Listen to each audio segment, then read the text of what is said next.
1028 Live. This is the below average Wayne's World edition of 1028 Live Reborn, where my computer is possessed for the past hour. So we have no idea what's going to happen, but gremlins are definitely afoot this evening. Now, I'm going to ask you all to do me a favor because I just can't do this crap by myself. I need you to go. I need you to go right now to your Facebook and your YouTube, and I need you to share like you mean it. I really hope you mean it though.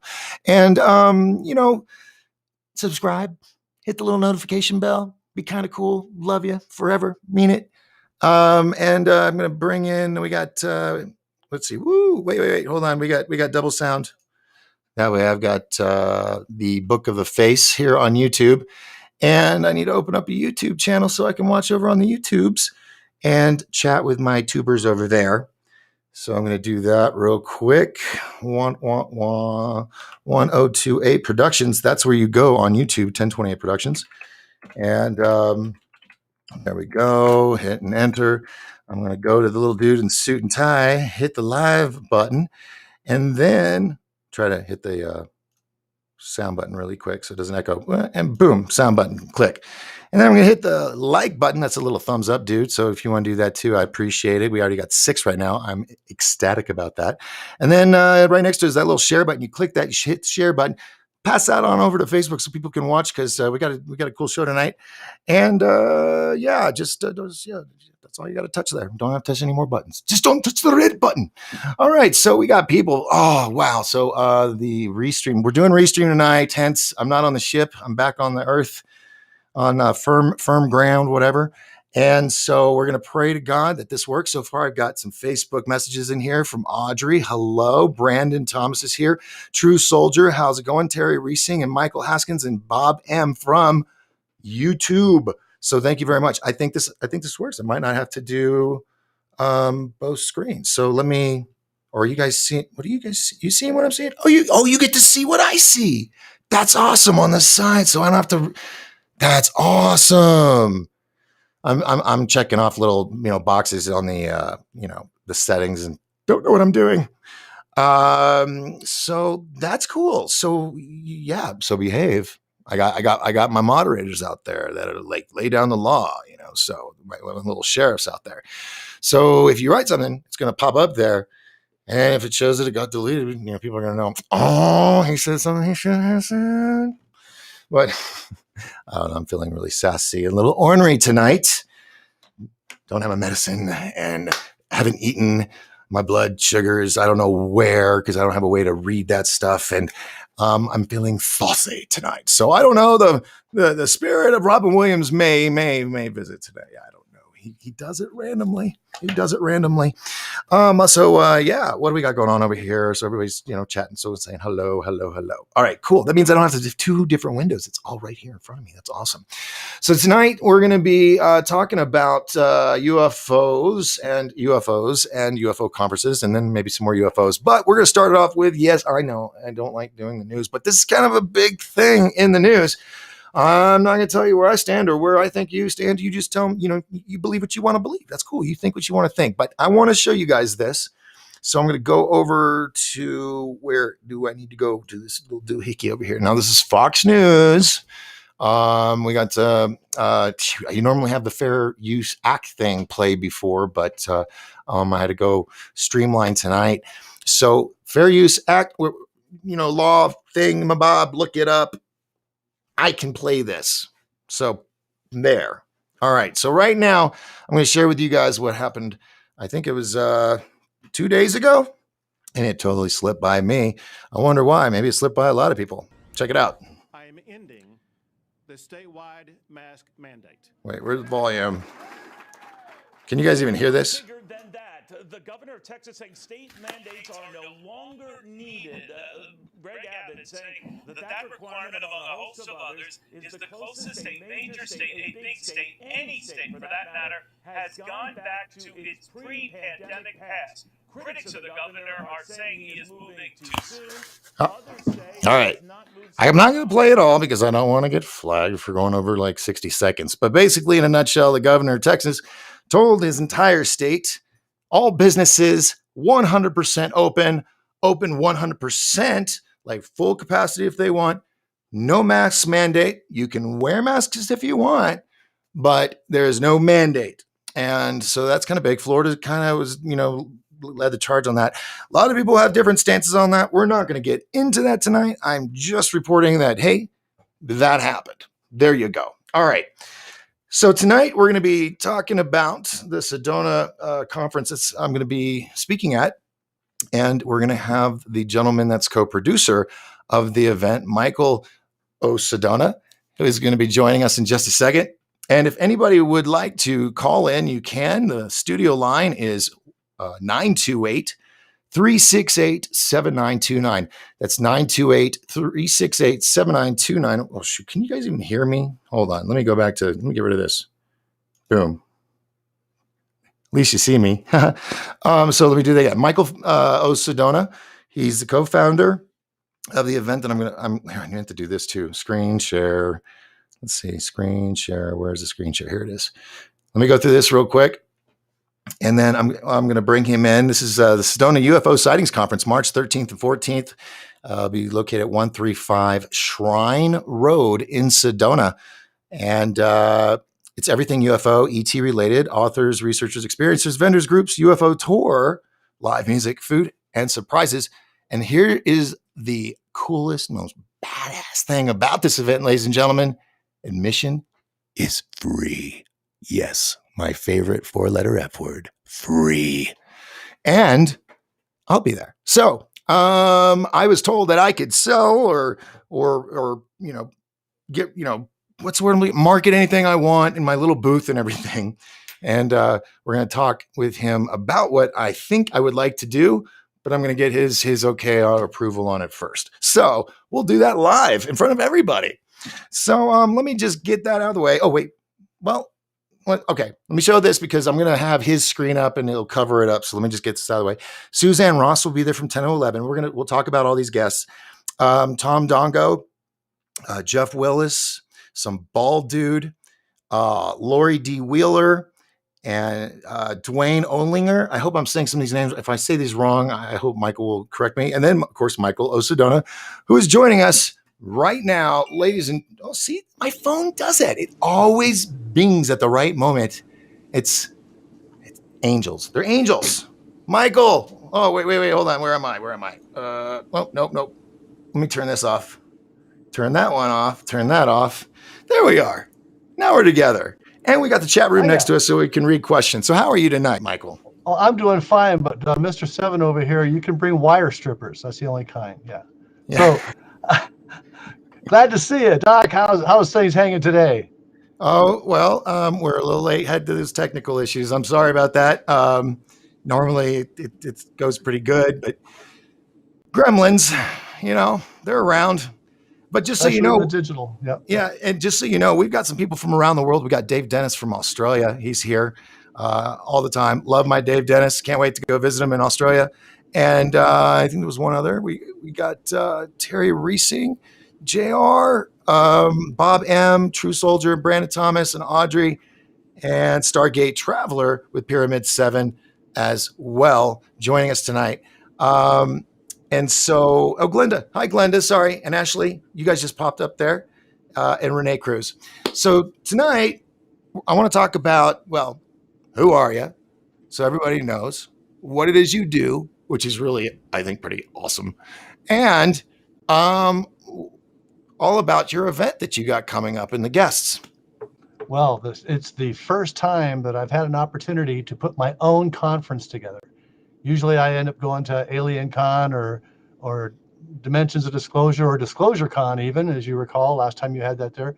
But this time I wanted to have an opportunity for everybody, especially those that can't afford $200 tickets to go to a conference, to actually be firsthand, face-to-face, meeting the people who are the movers and shakers of the disclosure of UFOs and ETs around the country right now. So that's why I invited you, Doc, because you have the connection and the experience to make things exciting. But I've got a full day on Saturday, the 13th, which is the 24th anniversary of Phoenix Lights. and Mhm. Phoenix is 100 miles south of Sedona. Right. And but Phoenix isn't really doing anything with it. But Sedona is kind of famous for not only the red rocks and the beautiful views and amazing sunsets, but UFO traffic. And I think the biggest reason is because this is a dark sky community. We don't have street lights on any of the streets except for 89A, the highway that goes through town.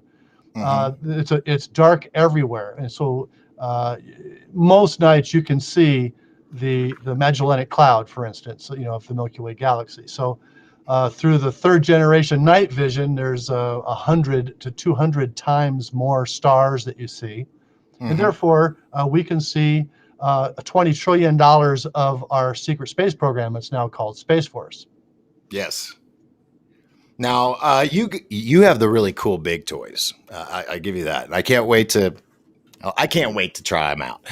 Now, I have the civilian version of night vision.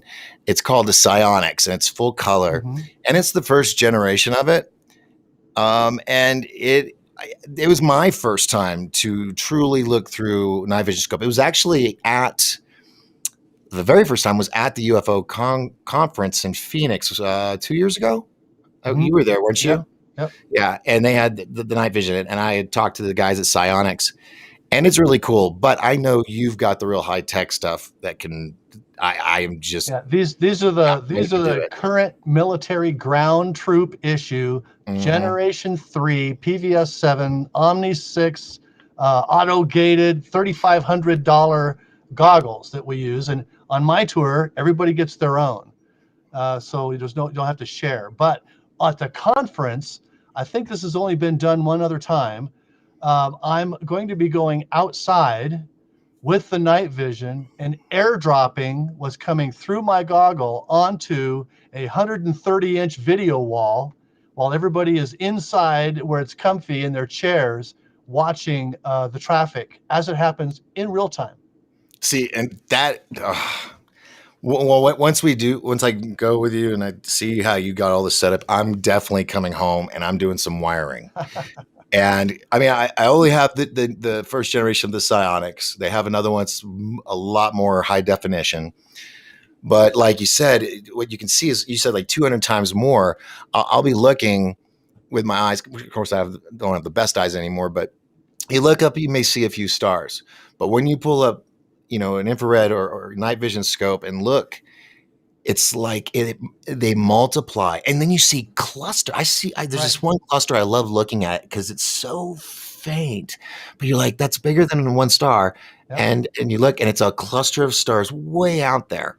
Right off of Cassiopeia, you can Mhm. see the Andromeda galaxy with these goggles. Wow. See at the angle that it's a flat spiral galaxy, sort of like our own Milky Way, and it's about equal in size, and it's 2.5 million light years away, which means Wow. what you're looking at when those photons hit your eyes through the goggle, you're looking at what the galaxy was 2.5 million years ago. Yeah. Here's a technical question on recording or filming these images.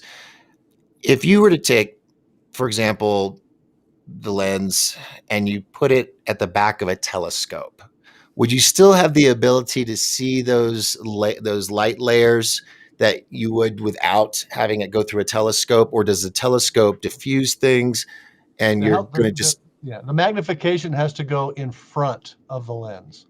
And then okay? the tube that's taken from the 1947 New Mexico saucer crashes, that technology, that amplifies light 1,000 times.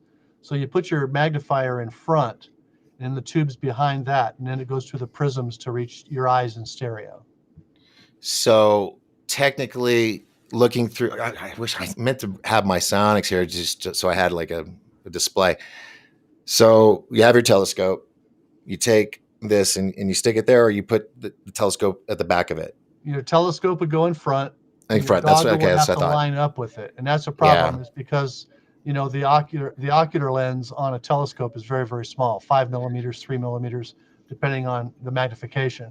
What But I did for, I've seen the clips that you can purchase to connect to your like cell phone, so you can get images and stuff yes, like that. because the cell phone has a very small lens, objective lens. It's very small, Because so it lines up with the ocular lens of your telescope well. because the point I'm trying to get to is they have the P9000 or P1000, the camera that has the 60, ultimate zoom. yeah, Okay, sweet. that's why I want to put those two together. See what we can see. Because here's my theory about aliens.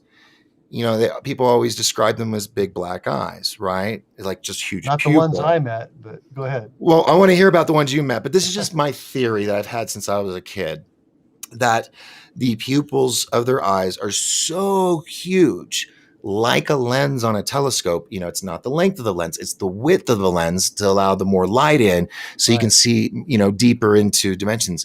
Because you've heard people talk about how they're talking to an alien, and they'll ask them, where are you from? And they know where to point and look directly, because their pupils are so big, they can see that far out and see their home solar systems and whatnot. It's just a theory. But also, like someone who's on ayahuasca or hallucinogens, mushrooms, or something like that, their pupils open up, Yes. and they're able to see on a higher light spectrum than they normally would on any daily day. So I love night vision. I love being able to see further than we're able to do. So the fact that you're putting this into the event, I mean, I know it's your business, you do it all the time, but incorporating it, I'm just so stoked on doing that. Well, having 200 to 300 people seeing what I'm seeing through the goggles at the same time. You can't do that with goggles, because by the time you would hand 10 pairs of goggles around, It's whatever gone. you're looking at is gone. Right. By the way, you touched on something that I want to go ahead and comment on, because you touched on it and brought it up.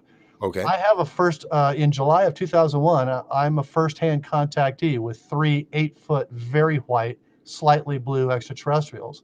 Wow. And while their eyes were about 25% larger than mine, they weren't black.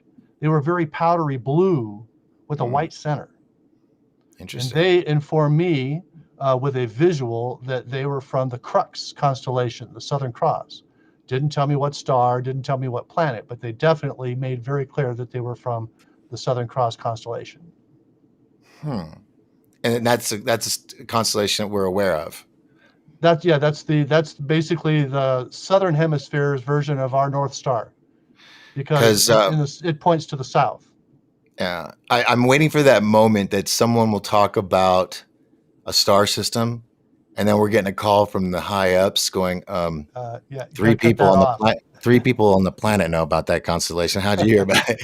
Kind of like the movie K-Pax with Kevin Spacey. I could drop a few of those kinds of names at the conference, but I won't do it here on camera. Okay, well, absolutely. There you go, people. More reason to head out to the event. And it's not this weekend, it's the following weekend. Right. The 13th and the 14th. So, plan your trip, folks. Road trip. Let's all go to Sedona and let's have a good time.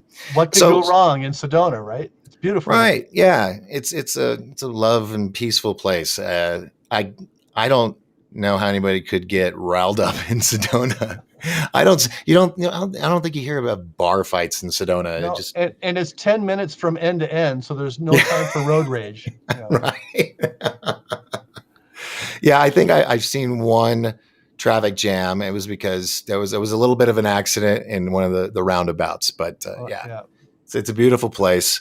And anytime I'm there, I like to get a little hike of some sort, whether it's up a mountain or down the street. It's beautiful there. So now you want to tell people where it's going to be and what we got in store for that weekend?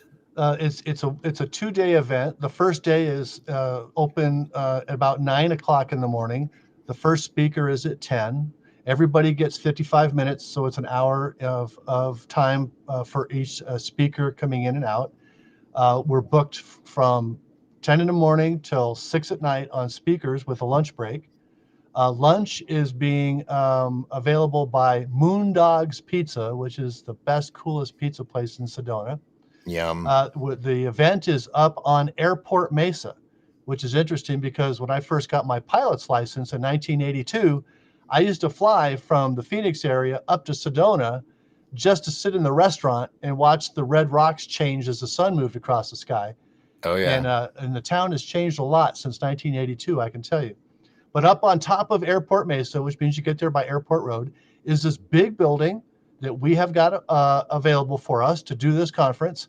And it's also on 4 acres of beautiful high desert property. So there's plenty of room outside and inside. We have a separate large room for the speakers and their audience. And then outside that, we have the conference room and conference area and vendor tables. And we have art and music and technology and all kinds of things available in the vendor room. And then after I'm done speaking, I'm going to do the live group UFO tour. So you're going to see on the big screen inside the building with the PA, I'll have a wireless mic on and I'll be describing everything that's going on out there. And we'll have, by the way, there's some surprises. There may be a UFO that flies over. I wasn't supposed to mention that, but there might be a UFO that flies over, like close, like Sweet. Phoenix lights, that kind of thing. Sweet. Because it's the anniversary of Phoenix lights. So who knows what we'll see there. But after after the group UFO, then the band Element 115, the Sweet. band with the alien drummer. Look up Element 115, the band, if you've never seen them on .com online.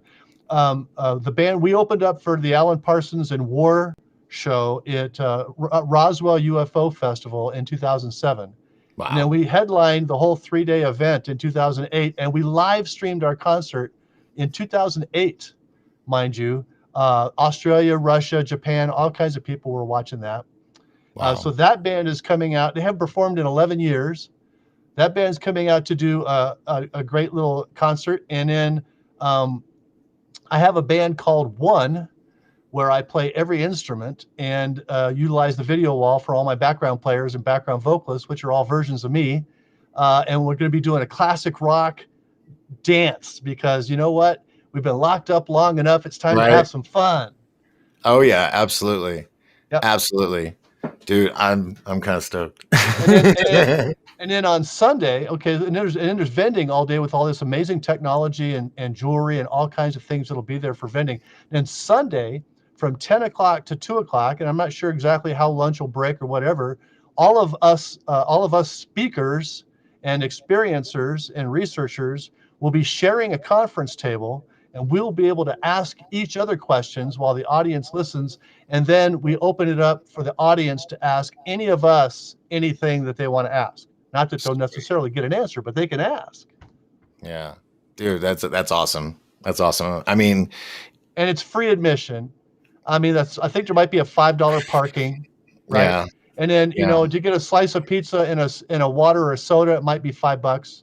Okay. Yeah. So what we're trying to do is number one, bring fun back to Sedona and for everybody. And then secondly, to get the information out to as many people as we can, because knowledge defeats fear. And without fear, you can reach your ultimate potential. Right. That's really what it's all about, folks. And this planet has got an abundance of unnecessary fear. Fear is necessary, but there's a lot of unnecessary fear. Well, when you see the train coming and you're stepping on the tracks at the moment and you see the train coming and you jump off out of the way, that's not fear. That's common sense. Right. Yeah, it's hey, I wanted to ask you real quick, because you said we're gonna have vendors. You told me, of course, I could sell my book, right? My movie, whatever I want to sell. Of course, whatever you want. I have none of that. So, but if you did. I think I'm gonna just bring a couple 24 packs of Dr. Pepper and sign Dr. Peppers and take photos. If that works for you, I mean, that's the only doctor I see. So right. I have, for instance, I have shirts. I have T-shirts that says "Ain't No Rona in Sedona." Sweet. I've got my book, "Wake Up and Do Something," which is the lyrics from my two Terranomaly band albums and the double and triple meanings and the ET influence and I'll have that, so, but there's a NASA air technology machine that's going to be there that people will be able to see and learn about. NASA Air Machine. Yeah, yeah. Okay. Elaborate, please. You've piqued my So, interest. so I wish that I had the brochure on it. It's coming in the next week. But from what I understand, it is not only a negative ionic generator, but also emits certain particles that are kind of like under Rife technology, under frequency, and they kill bacteria and things. In fact, they advertise that there can't be no Rona with this air cleaner going. So Okay. I want to learn more about that. Yeah. So it's an air cleaner. Okay. Yes. All right. I just heard the air machine. I'm like, well, don't we have air? No, that's cool. So it's like kind of like a light thing with You know, raised light, I wish or I knew all about it because Okay.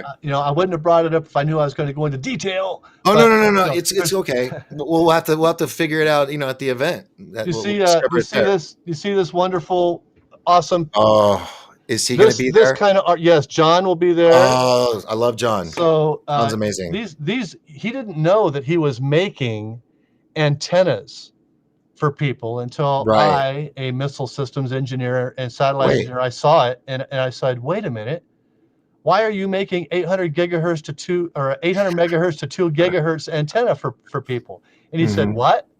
And I said, yeah, I recognize the quarter wavelength of those particular lengths, and that's about the frequencies they tune to.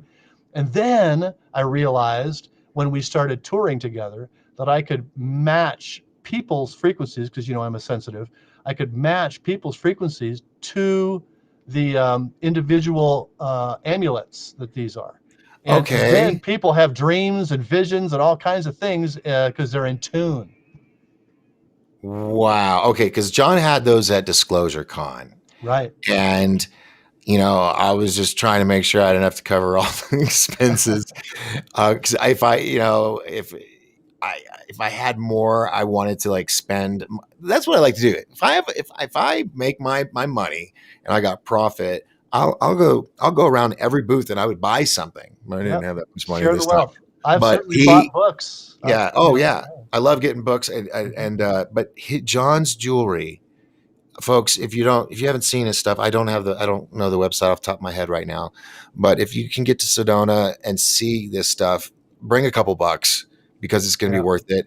And I kind of got the idea of it being an antenna crossed my mind, but it wasn't something I thought about because I thought he was doing a spiritual thing like a lot of those vendors do. They've got pyramids and whatnot and crystals.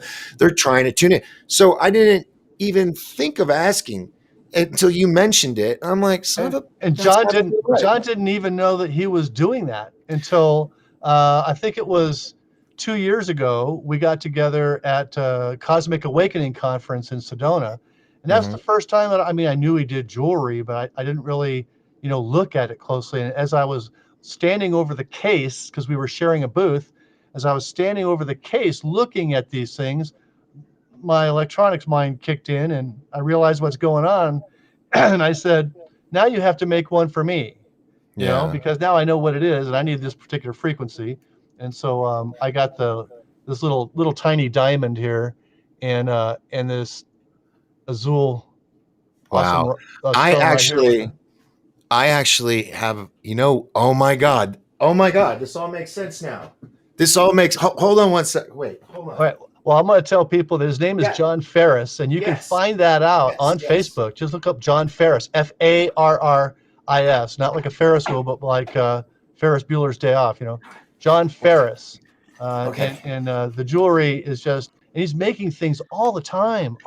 He just made one that had like 7 gems in it. It was beautiful that he did for this lady that was she just emitted a frequency and he put it together.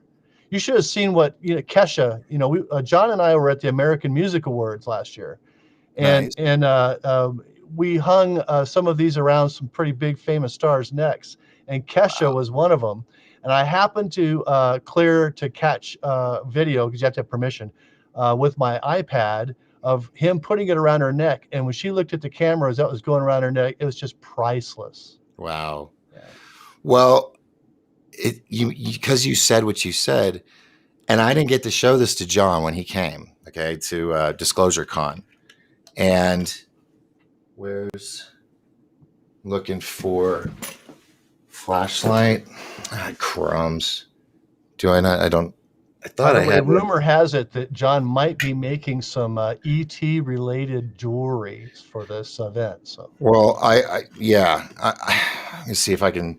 All right, I want everybody to buy an autographed Dr. Pepper and a photo selfie with me, $5. And I can give it to these guys. Because, okay, here's the crazy thing. You ready for this, Michael? ready, I'm ready. Oh my God, your name's Michael too. Oh my God, this is all crazy. When I was married, I was living in Oregon, and I was opening a nightclub, a computer, internet cafe, and a gaming center for kids, all in one building, right? And this drifter guy, young kid, really shaggy, Rasta hair, all that stuff. He wanted a job, and so we gave him a job. And he said his name was Michael, and he was an archangel, and he had a tattoo on his arm of the symbol of the archangel Michael. Mm-hmm. I'm just thinking, okay, all right, not fully sure of it, right? Well, then he ends up leaving town, but before he did, he made me this. And this is you're gonna trip out. Okay. What? Looks All like right. that looks like it's a meteorite. It is, and that's why I'm looking for a flashlight. Maybe I'll have to just use the phone. Check this out. This is everybody. You're gonna trip out on this. Where is flashlight? Here we go. No, I don't want to add extra program. Oh, these phones are so stupid. Here we go. On. There we go. You ready? Here's what he gave me. Make sure I get some focus. Come on, focus in. You just did it a second ago. All right. Oh, look. It's got a high obsidian content. Yes, it's kryptonite green, right? I call it my kryptonite. But what it is, it's a rock that when a meteorite hit the Earth, it shot all of this Earth matter into space, and then it did something to it, and then it came back in, and you can actually, if it would, there we go. Yeah, nice. See all the entry markings. Mm-hmm. But where'd the phone go? What did I do with the damn phone? It's all the way over here. I want to really let you see this. Come here. Come on, girl. Come on, focus. Oh, this isn't working it's easier with a flashlight, but it's like glass. And when I saw his stuff, I thought about it, but the next day, and he'll tell you, I was a nervous wreck during Disclosure Con. I was like running around like a chicken's head. Okay, so I ran your board for you because nobody was there to run your board for you. I do remember that, and I'm so grateful. Trying to put on a huge convention by one guy. So anyway, I meant to bring this in to show John, and now that you've mentioned the antenna, now here's the trippy part of the story. So he said, wear this close. So I wore it, and then he said, if you ever need me, think about me. Or no, he said to hold it and think about him. And he had disappeared for about a year, and I found it when we were moving, and I picked it up, and of course I thought of him. Shit you not. Phone rang 2 minutes later. He goes, thinking of me? I'm like, what? And I got scared. I hung up on him, man. It tripped me out. I was like, this is way beyond NSA. This is like spiritual. It just spooked me. Now I'm like, God, I wish you'd call me back. Like, call me Michael, But yeah, I love this kind of jewelry. And he did it, but he said he put the copper on there for a certain reason. And so you mentioned the antenna, and I knew it was something to focus the energy. So it's copper and silver. So you got the copper on the one side and the silver on the other, and that provides it. So you've got a trap between the positive and negative ions there. Wow, I need to start wearing it, but it's kind of awkward feeling. It's not symmetrical. Yeah, this is kind of big too, but once you feel it, once it's on you, you don't see it, you just feel it. And everybody else gets to see it. Yeah. So, but I am intrigued how you're talking about these frequencies. And is it the frequency? Is it how many times it's wrapped around the other wire? No, it has to do with the coil, which is not wrapped quite as a Fibonacci coil, but it is definitely a recurring redundant decline in the diameter. So what you're going to get there is a vortex energy out of it. Now the frequency is probably going to be determined by your short coil length. So it looks like you've got about 3/16 to a quarter of an inch on that, and so that's a 1 inch full wave. So you're talking about a gigahertz or so. Wow. Because I do know for a fact, I was following Kesha Foundation Oh from the yes, very first day they went on yes, the internet. yes. And GAN's technology. Yeah. oh yeah, and it was the same concept. You take a wire, but you would wrap it within itself, and then you wind it Yep. around certain lengths and all that, and it has a coil going the opposite way of another coil, and boom, you have basically free energy. You know, Yep. with this coffee can There are a machine. lot of ways to do free energy, and that's one of my specialties that I have dived into for decades, including designing and 3D printing my own HHO unit for running cars on water, and I've designed and built 3D printed my own magnetic motor. So Wow. very very big on finding individual independent energy, individual independent health, individual independent ways of supplying your right to life. Right. And it's I'm all for free energy and because it's just wars and all this other unnecessary crap Right. comes from it. Well, mankind's Um, enslavement is pretty much from the pharmaceutical and petroleum industries, but that's probably a topic for right. another day. Yeah, that's a whole, yeah. Let's see. We got a bunch of chatter on the in the chat rooms, Facebook and the tube of you. And real quick shout outs, and then I want to go into the guests that are coming, minus me, of course. I don't. If the people don't know who I am and they're watching my show, well, hi, I'm Doc Skinner. There you go. So a lot of chatter. They're all talking to each other. Michael Senior Warner says, "Cool show, Doc." Let's see. I have to like read them because if not, then I'm reading their conversations to each other. Dave Dennis from Australia says Arizona has got to be one of the coolest places on earth when it comes to UFOs and aliens. You folks are lucky to live there. Yep, yep. Yes. And Dave, you're going to be coming to visit soon once everybody's not afraid to go places and stuff. So get your shots, I guess, if you want to get your shots. That's what everybody's doing, these days. You're talking about free energy. Mhm. I think it's important when you make major breakthroughs to give things away. And Right, so you might have seen this guy before. He gave away the lightning rod right. to keep people's houses from burning up from lightning. And you see how he looks a little like me? Mm-hmm. Yeah, it's because That I'm is the kind of reincarnation. So really we may talk a little bit about that at the conference as well. very, very interesting. Very interesting. Well, let's see here. John Vatour, Terry Reesing, Renee Cruz, Audrey. Let's see. GBB, you're new. I don't recognize you, but welcome to the show. Appreciate you being here. Med beds. I do know about med beds. In fact, What? one of your guys here, Dave Dennis, Oh, Dave. Yeah. he says, "Hey, do you have any info on the med beds?" And Arcturus Ra, who lives here in Sedona, I met like almost the first week I came to Sedona. He and I both speak German, so that was kind of a thing that we hit it off right off the bat. He has developed a power free, in other words, a non-electrical med bed, and has it here in Sedona. And Wow. you can reserve time. I might find a way to see if he can maybe bring one to the conference, and maybe we can see what happens with that. Interesting. Yeah, I've just been told. I had a friend of mine, Lewis. He's a psychic, and he was telling me why I've had not necessarily an obsession with triangles, but they've just been with me all my life. And I always draw this one triangle with a portal, in a path that kind of curves into space, and then there's a door at the end. It's like a portal, and I've been doing that since I was like 6, 7 years old. And he said, that's money. The triangle's also about money too. So yeah, money coming this year. So I'm supposedly, I've got to make some paintings of triangles and put them in all the rooms of my house. I don't know. With Dr. Pepper cans. Oh, Triangles with Dr. Pepper cans in the center.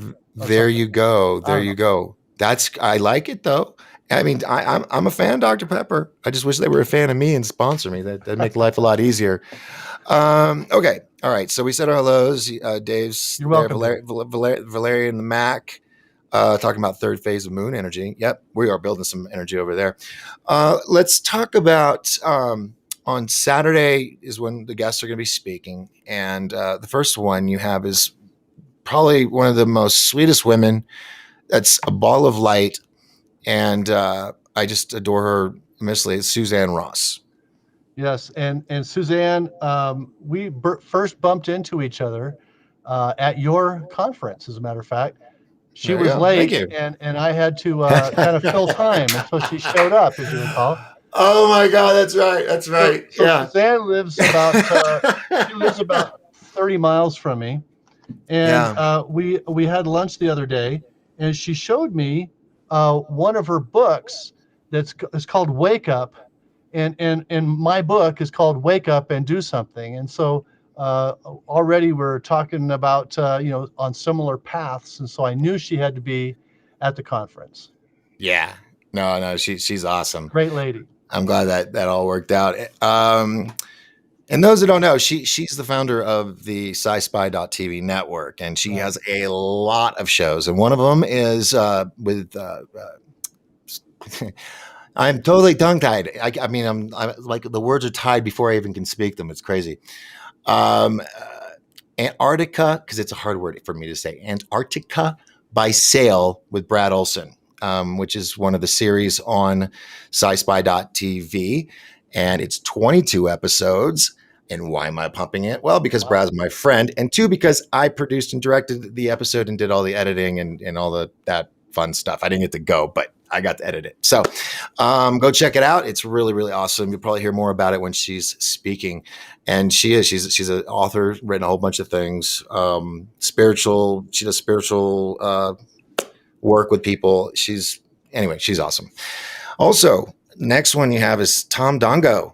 You want to take this one? Now, Tom has been in Sedona for about 30-something years, I think. About the time I started flying in with an airplane, that he was already here doing UFO-related things and related reporting. He's got quite a collection of knowledge and the trips that he's taken, discoveries that he's made, and I'm sure he'll have a hard time putting something that's comprehensive into 55 minutes, because the guy just has all kinds of information. Right. Well, I studied at Berkeley, an International Psychic Institute. I didn't even know they had psychic institutes. Well, at Berkeley, actually, I stand corrected. Berkeley has the cool classes. They do like remote viewing. Sure. Variety. Yeah. Actually, you know what? That would be a fun trip, to go to Berkeley and just go straight to them and say, I want to see all the cool stuff. Take me to the Matrix lab. That's where I want to go. I want to see what cool stuff you're doing over at Berkeley. Let's see, books. So everybody's, do you think it's okay I sell Dr. Pepper cans? Because I got nothing. I tell you what, you won't have any competition. And I think it will be technically a first. I'm really big on always trying to be the first at something, and that might be the first. Yeah. And then Dr. Pepper. You might be able to sell one at 10, 2, and 4. Well, what if it got on the news and then it got to Dr. Pepper? Then maybe they would sponsor me. I don't know. All right, moving on. Jeff Willis, give me the 411, please. Jeff Willis has been a friend of mine for, I would say, almost 30 years, or maybe a little more than 30 years. He was the guy who was out there, didn't ever seem to have a job, but always had a camera. And he was taking video. He's got something like 3 hours of footage of UFOs. Wow. And he goes to where they are, and he finds a way to shoot them. And most of his stuff isn't photographs. Most of his stuff is videos.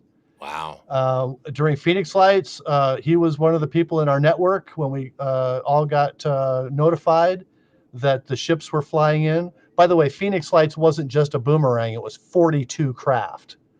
They came 42. In from the east from Apache Junction, from the west of Yuma, from the northwest Prescott, from the north Flagstaff. They came in from all over. Balls of light, saucers, triangles. There was a plethora of spacecraft, similar almost to Close Encounters.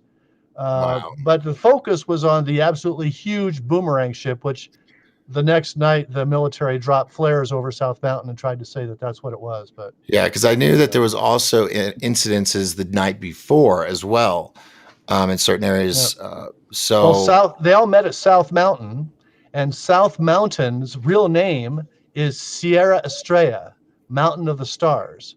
And in 1965, I think it was, my parents moved to Tempe, and I was there, of course. And it's so about 6 years old, we all climbed because they were big into archaeology and anthropology.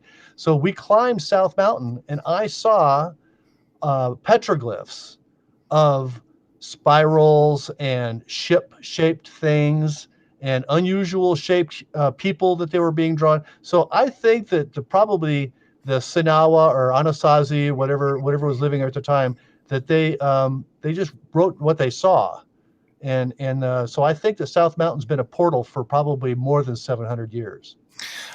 Something that I wanted to do last year, but I had so much going on with Disclosure Con. I think I would like to attempt it this next October. Crossing fingers, Disclosure Con happens. And that is, I have a doctor friend that owns, I think, like 200 acres on the Navajo borderline. Wow. And they own the only private box canyon in the state of Arizona. And there are hieroglyph or alien glyphs in that canyon. And he's offered me a tour of it. But one circumstance or another, I was busy or whatever, the bad weather. But I would like to do something next Disclosure Con where the speakers come out like a day early and we take a little exploration out to that property and bring our cameras, just a few of the speakers and researchers like yourself, Right. and set our eyes on something that not many people have seen. Well, the great thing about getting people who are into ufology, a lot of times they're also sensitive. There was a group that I was a part of, my wife and I were both a part of in Phoenix called the Inner Circle. And we went out to find stories that were covered up by the government and expose them. And we found Kincaid's Cave at the Grand Canyon, brought Fox 10 TV out to shoot where it was that we found it. The chemtrail story in 1997, I broke on talk radio in Phoenix. So we were looking to always try and find the things that were covered up. When Turret Mountain went off and created an artificial snowstorm in Scottsdale in, I think, 99 or 2000, we knew where it happened, what happened. Jeeps went out, and Humvees actually went out, and their engines died, or they had flat tires, and all kinds of things were going on as they were trying to get to where this machine is out there. That's basically a weather altering, kind of like a HARP that's hidden in the Arizona desert. Wow. Yeah, I do know. We've got our share of conspiracy things up here on the mountain. Of course, we have Travis. Travis, yeah. Yeah. Travis is I wish Travis would come. I would want him to come just to play guitar. I want to play guitar with him. I did actually. I relayed that message for you. I did. Did you? So yeah, I did. I talked to Luke the other day. I said, pass this on to Dad.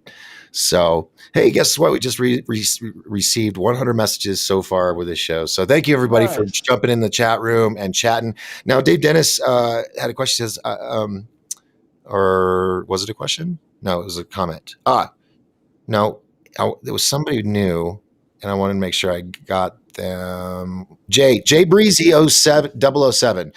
Now, this is funny. He talks about how Kurt Russell, the actor, reported the Phoenix Lights while he was flying his son to college. Were you aware of that? Yes, I did read that story.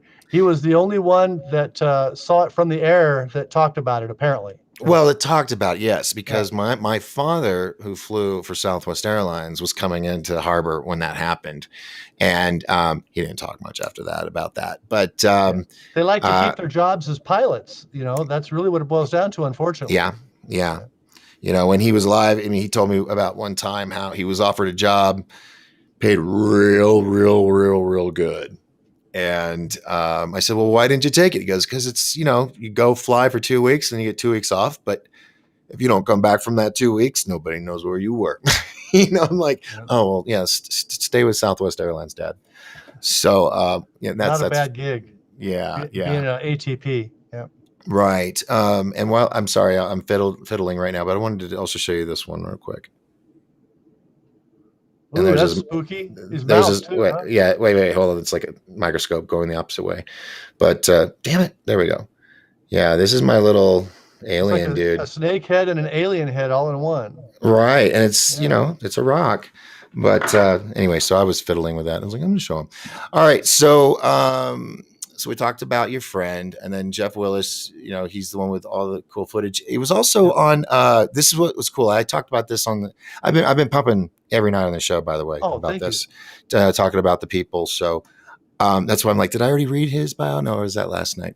But this one, I do like to point out that Jeff Willis, his videos, he was.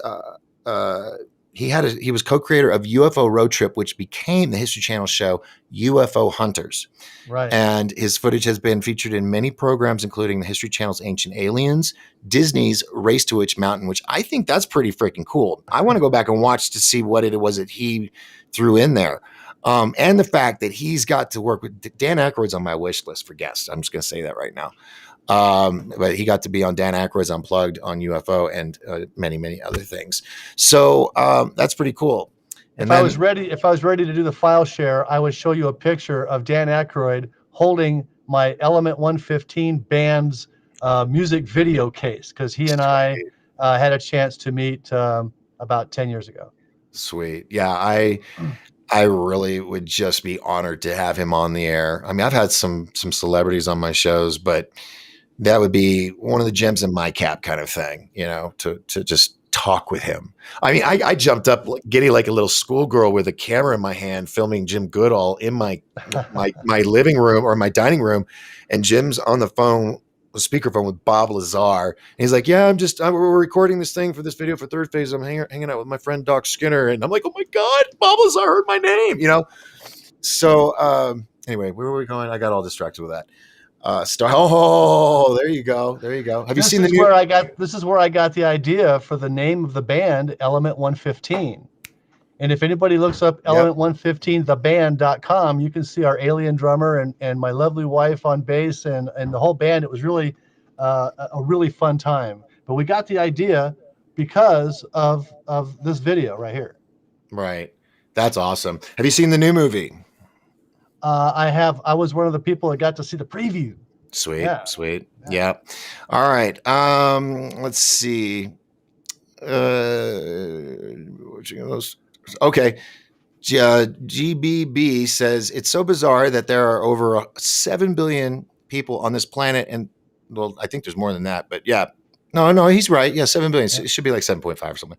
There are only 12 people watching one of the most important topics there is. Oh, GB, that is actually a very kind compliment, the way you said that. 7 million people, and there's only 12 important people watching this. Thank you so much. I get that. All right, so we're going to skip me. People, if they're watching, they know who I am. The next guest you got at your event is Lori D. Wheeler. Yes. She had a whole bunch of letter abbreviations, and I was like, are those medical or what? But 25 years experience in whatever it is. So could you explain to me what it is she does? Lori is involved in a variety of things, so many things. She's written books and done lots of TV visits, and she runs people to tours, mostly in the Western United States, but also elsewhere, exposing some of the more fascinating hidden secrets of places. I think that she and her husband Bob they came by, swung through Sedona, borrowed some night vision goggles, and took people over to Dwayne Ollinger's place, the Black Frog Ranch, which is right next to Skinwalker Ranch. and she's going to be talking a bit about that. She's also very, very spiritual and going to be doing a spiritual meditation for all of us. Oh, wait, To I'm confused with some research from what I was reading earlier. So she's also at the Frog Ranch because I thought it was. she takes tours to it. Oh, okay. Because I thought it was Dwayne Olinger because he's the owner, right, of the Blind Frog Ranch. Right. Okay. Because that I was okay. I got a little confused there. I was like, well, in fact, Dwayne contacted me through her. She's the one that let him know about the event so that he wanted to be part of it too. Fantastic, because I have some questions for him. I'm Where's really, the gold, Dwayne? well, I just want to hear the experiences, from the people that are there. I was invited to go to Skinwalker Ranch through another guy named Ryan Skinner. No relation, by the way. And that fell through because Skinwalker Ranch was purchased, and then they turned it into like this TV show on the History Channel or something like that. I think they were working on. And Gus was like this close to going there and spending the night. I was so excited. And then I got offered the opportunity to go to Stardust Ranch here in Arizona. But I got to hurry. I'm hoping I can still do that in the next couple months because he's planning on selling the place. He's like, I've been battling aliens and dimensional portals for years. It's time to move on. So, wow. Yeah, anybody is interested, there you go. I just gave you an inside tip. So cool. All right. So she's done that and she gives tours and how often, go ahead, continue with her. I'm sorry. No, it's the primary thing that she's going to be doing is sharing the experiences that she's had taking people on tours to these harder to get to places where things happen, and then she's going to help tune the whole room for us to use the heart to put out the message to the world to increase our frequency and do for each other and all the wonderful stuff she does. You have to be there for that. Excellent. All right. The next person is who we just mentioned, Dwayne. Am I saying his last name correct? Ollinger? Ollinger. I believe. So that's a J, not Inger. I think okay. So. Yeah. Okay. Ollinger. All right. Because I hate walking up. I did that to somebody 6 months ago, and I just saw them at this funeral this past weekend, and they saw me, and I just waved them over. I was like, I've been feeling bad for 6 months because I called you this guy's name instead of your name. And he's like, dude, it's all good. But that's the guilt. So I want to make sure Ollinger is how you say it when I meet him. I'm sure Dwayne will work. You don't have to do the Mr. Ollinger thing. Okay. Yeah. Well, he's pretty laid back. Cool. All right. So he owns Blind Frog Ranch. Right. And that is next to Skinwalker Ranch. And this is in Utah for people that don't know, correct? Yep. Yeah. And how long have you known him? Oh, I haven't had a chance to even meet him yet. It was through, Lori that said, I know this guy here and he would be a really awesome speaker at your event. So I'm getting a first chance to meet him at the event as well. We just wanted the people that have the most experience and the most technology or the most understanding or the most, and he's one of them because the stuff flies over his ranch all the time from Skinwalker. Oh, I'm sure. Dave Dennis says, have you met James Gilliland, Michael? Jim Gilliland. Yeah, Jim and I almost always are posted right next to each other when we do these conferences because he has night vision and I market night vision as well. So we almost always get posted within 10 or 15 feet of each other. And so, yeah, we've had a chance to meet each other a lot of times. Good guy, awesome.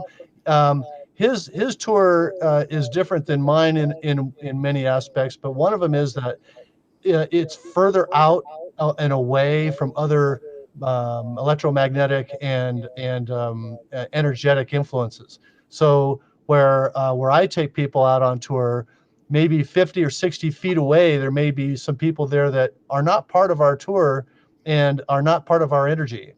When Jim takes people out there to Skinwalker or whatnot, it's like you're a mile from anybody that could have a fear frequency or something. So there's a better chance of being able to contact and bring down entities out there than there is in Sedona. There was a question earlier, and I let it scroll by. I don't remember who asked, so I apologize. But they wanted to know from you, Michael. Do you think? Hold on, I sound so quiet. There we go. Do you think that we will have disclosure like in the next year or so? Disclosure's been going on. Mhm. There was a lot of it that came out, and then our entire, shall we say, communication distribution system has been compromised. So Oh yeah. until we get that fixed, the only way that things like this are going to get out is through the conferences that I'm doing and other people are doing, Mhm. whether it's UFO, ET related, or disclosure by any other means. It's the independents that are making this happen because the powers that be just don't want you thinking about that. They want you to be afraid and in your room Right. and watching your TV. If it's part of it's their agenda. Yeah, It's exactly. what they want, and a lot of people will disagree with what I read at the very beginning of the show about Texas being 100% mask free, no mandates. Because people were told that this epidemic or pandemic or whatever you want to call it was supposed to be 14 days, and it spread and spread. 14 You months. know, yeah, it's ridiculous. It's ridiculous, and people are going insane. Well, here's the I've final. lost people because of I'm a it. numbers guy. I'm a math guy, and I look at the final total. And if you look at the final total for 2020 of how many people died in America, Uh and the huh. final total for 2019 and 2018 and 2017 and 2016 and 2015, they're all within about 50,000 of each other, and 2020 wasn't the worst. Okay, so if all these people are in such a bad way, why aren't they showing up on the U.S. death toll?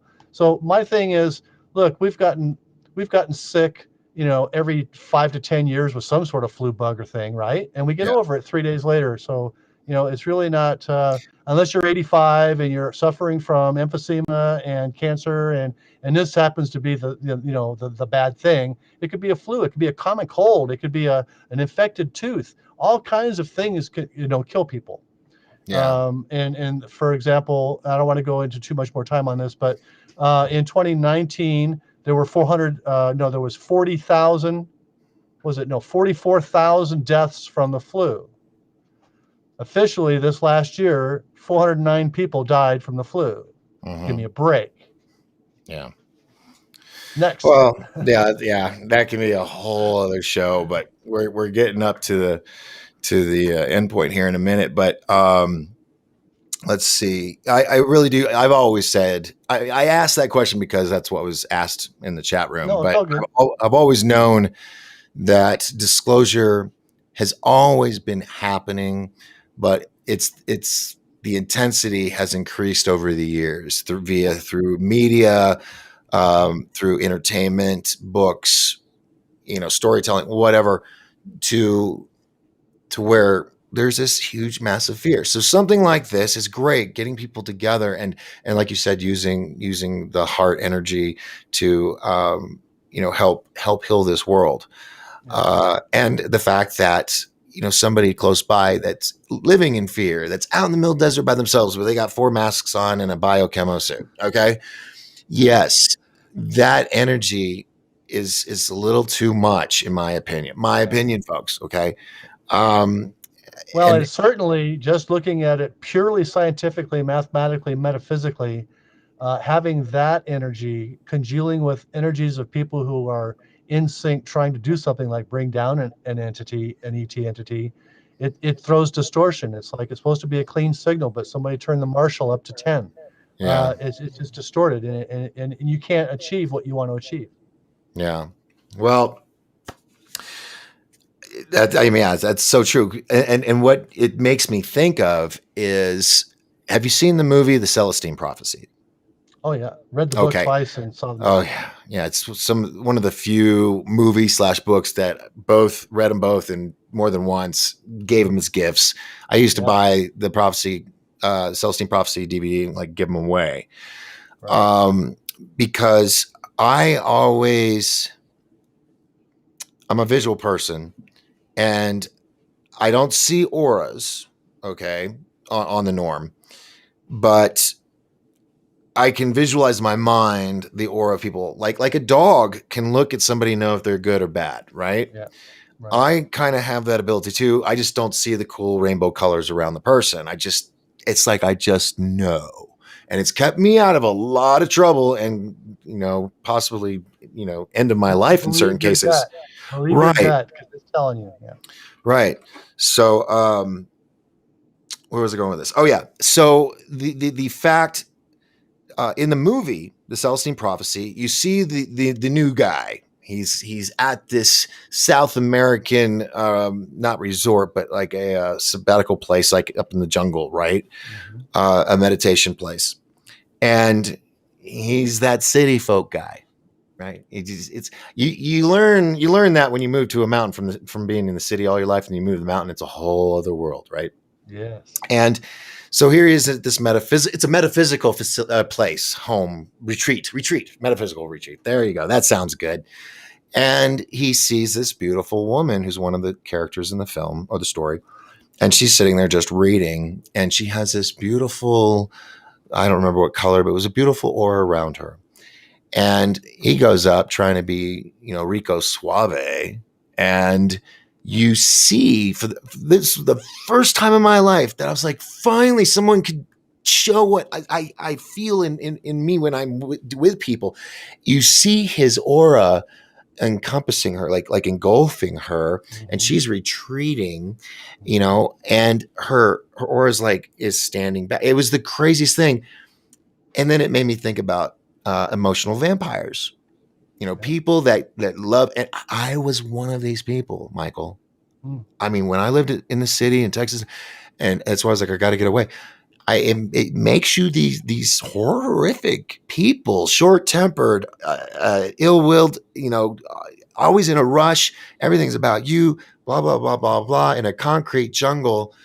You're never grounded in a concrete jungle. I call that the heart being out of phase. Right. You want I the heart agree. in phase, and then those auras, they red and a blue becomes purple instead of fighting each other. Yeah. Well, it was the first time I saw what I would try to explain to friends and family, and they're like, "You're crazy."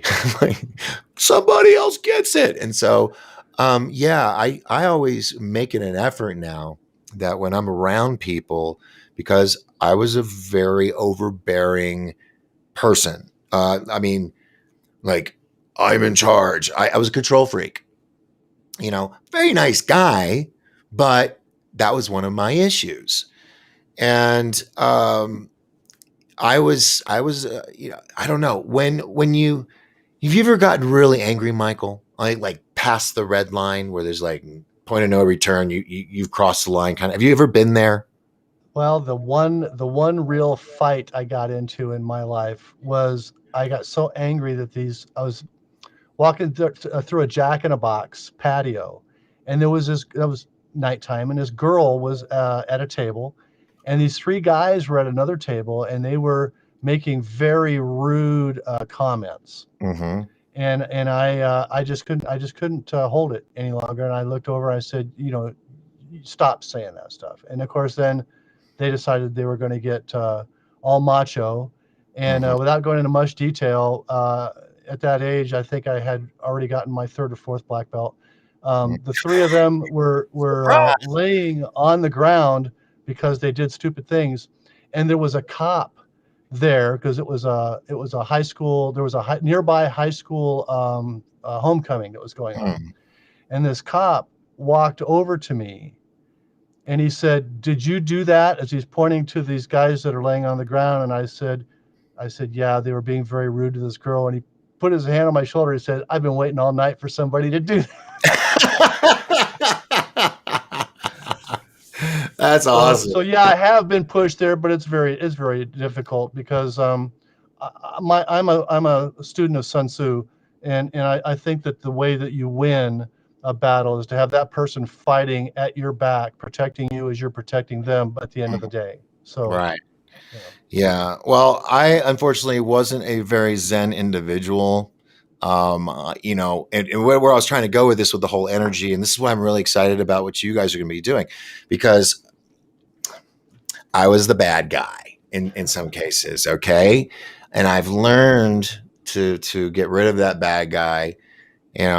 except when I go back to Texas, to the city. Nothing against you, Texas. It's just when I get back to the city, it's just like, It's a whole different energy. The White Mountains. Look, I've been where you live too, and I used to go fishing in the '70s at Reservation Lake. Okay, mhm. so I mean, it is a most awesome, peaceful, wonderful place to be, Yeah. and it's got this Native American feel, of course, also that really hasn't ever gone away.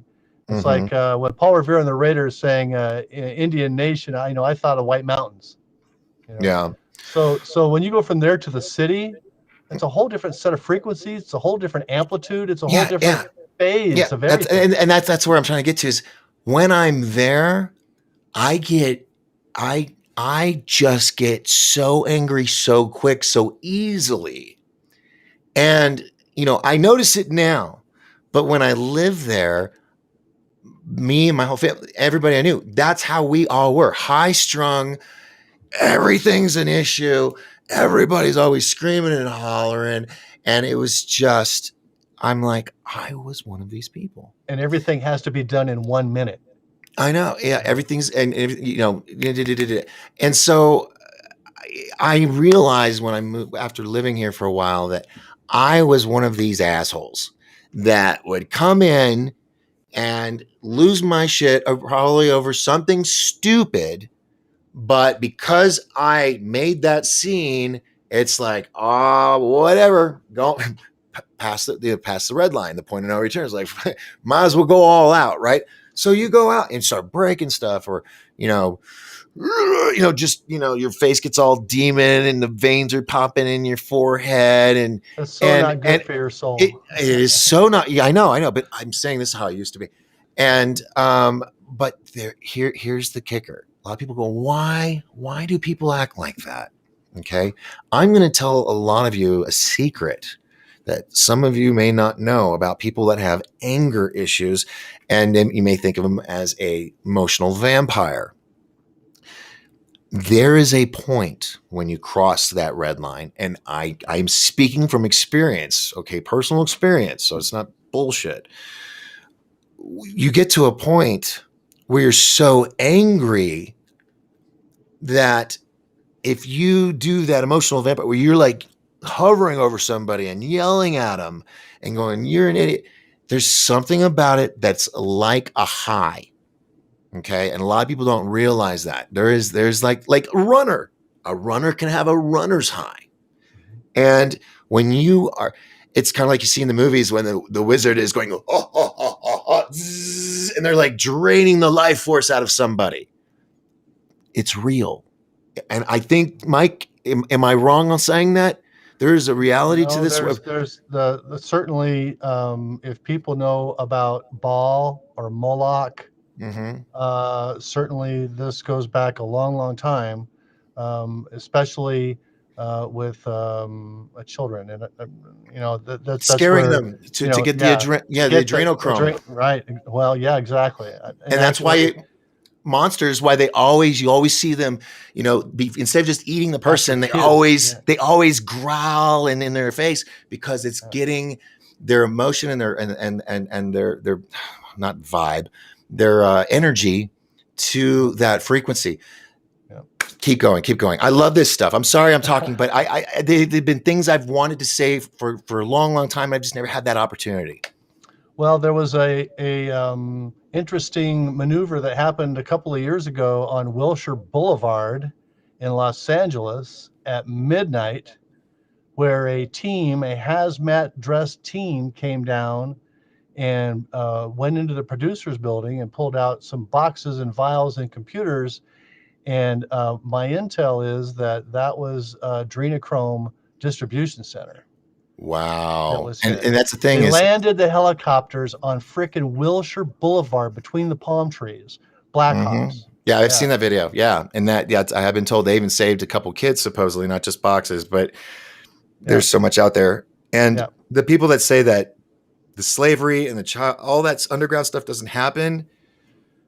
Well, you want your mind really blown? If you know about what's going on Earth, it's going on 10 times worse on Mars. All right. And that's part of the ET UFO disclosure kind of thing that just somebody might just talk about that. Now remember, if you're at the conference on Sunday, all you out there who might show up at this, that questions from 10 to 2, questions can be about anything from any of the members on the panel. So if you want to know about things that are maybe just that didn't get covered earlier, that would be a good time to bring them up. Let's find out. Let's find out what people know. Yes. It's all. That's why I love these events and doing Disclosure Con, because these speakers are usually people that others will get to follow and watch, but they never really get to have that personal interaction. Right. And that's why I love these kind of events, because these people I get to say hi. Not just, I mean, right. I love all my people. Where is that? Well, that's an interesting ring. Hey, everybody, he's not looking right now.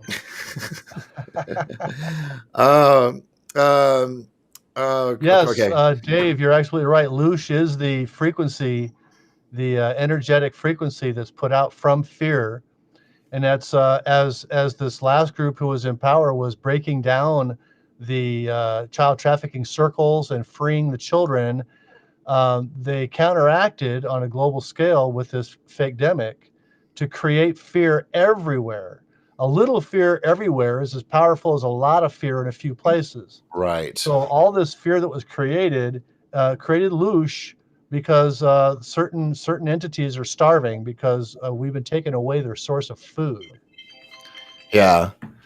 Sorry. CEO's messaging me. It's like the bat line, but I'll call her in a bit. This is a subject that I would love to really go into. Not that I love next Disclosure Con. Next Disclosure Con, you know, bring me up. We'll talk about this stuff. I would like to, because I don't know if you knew. You were at the second one. Were you at the first one? I wasn't at the first one. No. Okay, the first one we had a special appearance that was not planned. I mean, it wasn't a speaker or anybody. It was just somebody that came to the event. And I wasn't even aware of their existence until the public found out, the underground, the Q community found out about it later. But Vincent Fusco was at the first Disclosure Con. No kidding.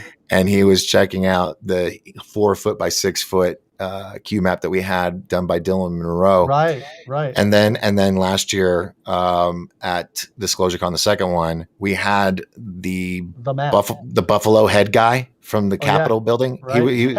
I thought he was part of the costume contest. I didn't know that was his normal outfit.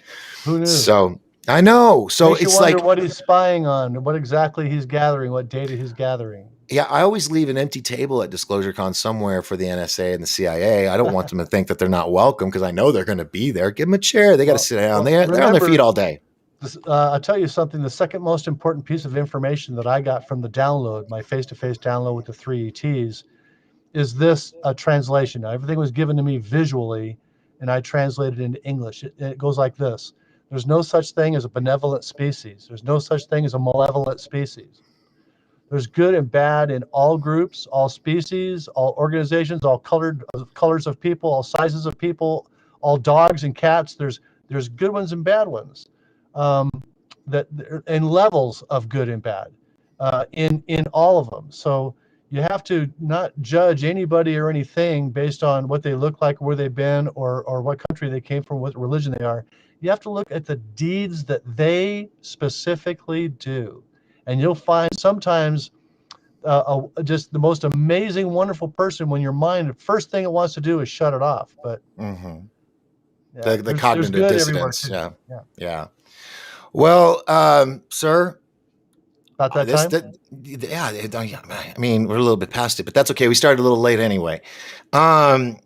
This is fun. And I'm so looking forward to hanging out with you in your stomping ground.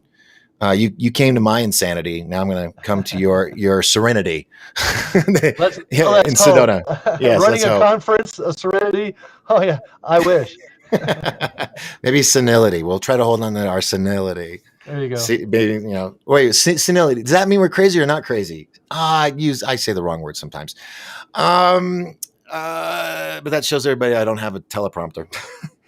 Right. So, well, cool. So let's just tell everybody again. Let me pull up the page so everybody can see the flyer. I'm gonna. Oh, I can't do that. Yes, I can. Yes, I can. Yes, I He's can. going There to we figure go. it out, and I'm going to talk about it. There you go. There. Hey, we're all there. Okay, so there it is. Go ahead and. So it's called the Sedona UFO sightings, and you can find data at SedonaUFOsightings.com. And it's the 13th and 14th, that Saturday and Sunday, at the Sedona Airport Mesa. There will be signs up there to guide you around the road to the meeting building. And there's going to be food, a variety of kinds, maybe some food trucks with some ice cream and things. I don't know who all will be there. But the speaking is going on from 10 in the morning till 6 in the evening on Saturday, followed by the group UFO tour, followed by the Element 115 concert, followed by the one dance. And then Sunday from 10 to 2 is the panel discussion. And that's going to be just as cool, really. Awesome. Awesome. Dude, I'm stoked. I mean, one, get to come to Sedona. It's always fun in Sedona. Right, And right.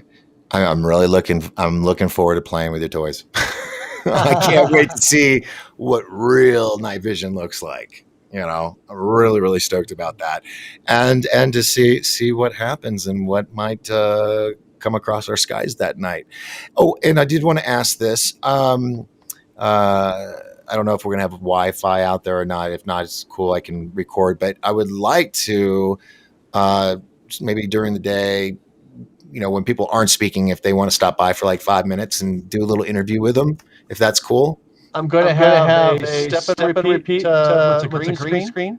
Oh, okay. And video camera set up the whole time. People can step aside and give us maybe their encounter information that they've gotten from the time they were a kid and never talked about it, or who knows. Right. It'll all be recorded. It'll be recorded from multiple angles, multiple cameras, because this is all part of my pilot episode of Sedona UFOs.tv.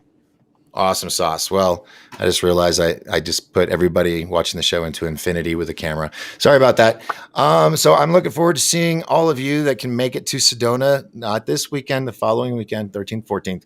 And it is absolutely free. Now, you do have to get your food and drinks and your hotel and all that. But, you know, you're not paying huge fees for entrance, which is normally what happens when you got big speakers. So come out, meet us. I'll sign a Dr. Pepper for you.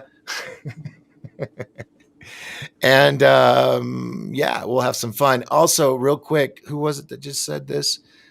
Dave Dennis says, nothing happens by accident. I think the whole pandemic thing is that's earlier in the show. Sorry. That was an old message. JR said, you look a bit pale. Maybe a good steak would help. Just a thought. Well, you're probably right, but I do have a lot. I have like 4 lamps shining down on me, so I should change the color temperature on them. Kind of give me a little more color, but was having tech issues tonight. Well, I'll get that eventually. I'll get a studio again, and I'll have like a team of people that will be willing to work for free, you know, and have the show going again. So. Other than that, Michael, thank you so much for hanging out with me tonight and talking about all this. And I would like to have you come back after the event, because I know you're saving some of the, you know, the really good stuff for the event. But after the event, if you want to come back and kind of, you know, spill the beans on a few things that you did at the event, I would love to have you. And more. Excellent. And he's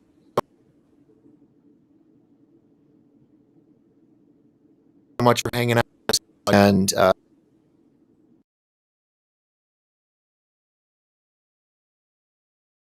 he just jumped off.